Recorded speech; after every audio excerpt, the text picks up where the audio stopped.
guys, welcome to my video called Personal Financial Success. I want to thank you for taking time to look at the video. Now, I've probably talked to about maybe 7,000 people about what personal financial success is, and I have not found 50 people that even knew what in the world I was talking about.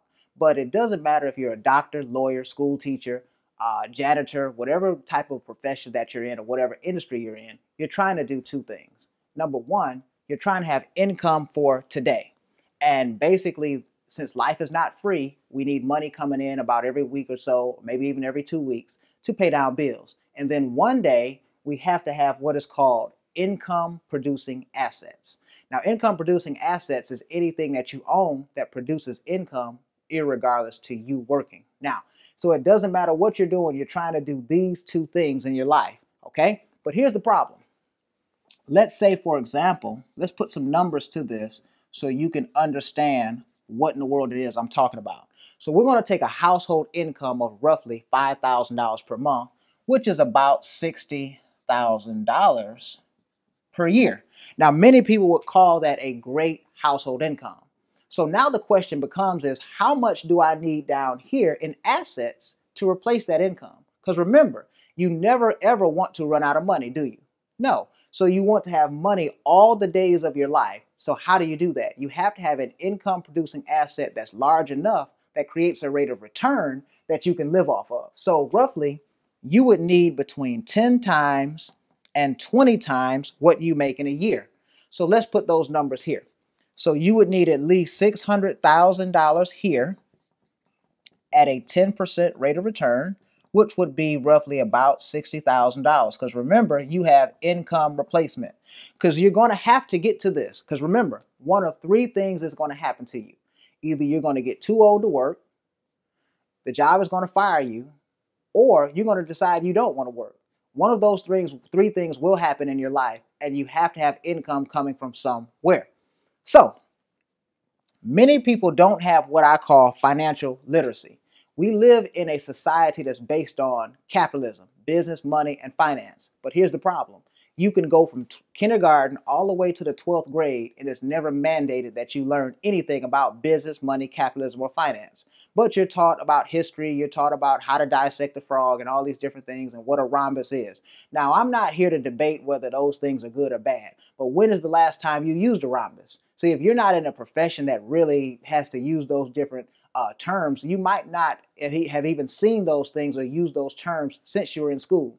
The problem with that is everything we do is based on business, money, capitalism, and finance, and you don't know anything about those things. So it should be mandated that we what? Learn those things in school. Now, since we don't have financial literacy, we don't get a 10% rate of return. We get on average about a 5% because we don't know how to do that. Now we have an asset that needs to be much bigger called 1.2 million. And that would yield us the same $60,000 a year. See, you can see the writing on the wall that most people had little to no clue that they needed between $600,000 and $1 million+ to fix their lives in this scenario. We see people trying to retire and live on 40% of what they were making while they were working. Well, think about it. You're struggling on 100% of what you were making while you were working during your working years. Imagine trying to live on 40% of that. It's not going to work. You're either going to have to cut lifestyle, which that's not a good feeling, or you're going to have to work until you die. That is what's happening in this country. So now let's continue further with personal financial success. So this is what I would call personal financial success. You have enough money here to maintain a lifestyle for today while you're working. But sometime you're supposed to take some of this money and build what is called income producing assets. It doesn't matter what the asset is, stocks, bonds, real estate, mutual funds, or private businesses. But the problem is most people can't save enough to get to this. Why? Because the first thing that happens to them is they have this thing here called taxes. Have you ever heard of him? Well, taxes is about 30% of the average person's income. So before you ever spend a dime to take care of your family, the government or the job goes into the check, takes out taxes, and you get what's left called the net. So roughly $1,500 here has gone to taxes. Now, this is your biggest expense on a monthly basis. It's not your mortgage, it's not your car note, it's your tax bill. So now, look what happened. We have $3,500 here left to spend. Now, I always tell people that you are entrapped in a game called capitalism. What do I mean? You're playing the game of capitalism and you don't know the rules. That's just like me being a person that plays basketball once a year, and I go out on the basketball court and I'm trying to play against LeBron James or Kobe Bryant. They play basketball for a living. See, the people that have put together the system called capitalism in this country, they actually know all the rules, and it's impossible for you to go up against them and win if you don't know the rules. So now here's what happens. You go out and you got you a decent little job and nice lifestyle, and you say, okay, I need me a home. So when you go get a mortgage, the mortgage payment is based on your gross income, not your net. If you go get a car note, it works the same way. It's based on your gross income, not your net. Well, you got a problem here. You only have $3,500 to spend, but your bills are based on you having this income here. Well, that's a problem. Your bills are based on income you don't have. So now you have been set up to go into debt. Now you start creating more and more debt here, and you start to lose another 30, if not 40% of your income to just interest on debts.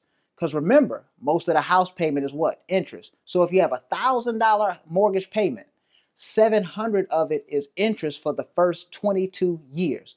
Well, now you're just basically having the right to owe somebody money. So now you got 30% going to taxes and 30% going to debt or interest on debts. That's 60% of your income going to absolutely nothing. Now, I want you to just stop right there and think about that. Most of your income is going to something that does not really benefit your life.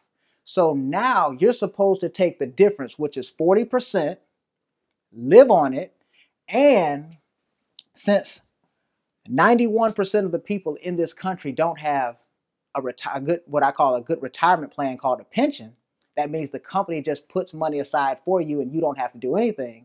You have to do your retirement asset building all on your own. Well, now you have a problem. Tell me, in what world are you going to be able to make your income, pay taxes first, start paying down your debts, and pay for lifestyle, and have enough money to save to get down here to $600,000 to $1 million to reach personal financial success and never go back to work? Well, if you're like me, you understand that it's impossible. This is why you see many people failing at personal financial success. They didn't know, number one, they needed this down here. And then because these two areas here have most of their income, they can't get it done. So what I want you to do is click the link below if you want to learn the MyEcon system called income shifting to help you solve this problem. My name is John Pettiford-el, Platinum Executive Vice President with MyEcon and co-founder of the Power Team. I thank you for looking at my video, and I look forward to seeing you soon. Today is a great day to build a business. Have a good one.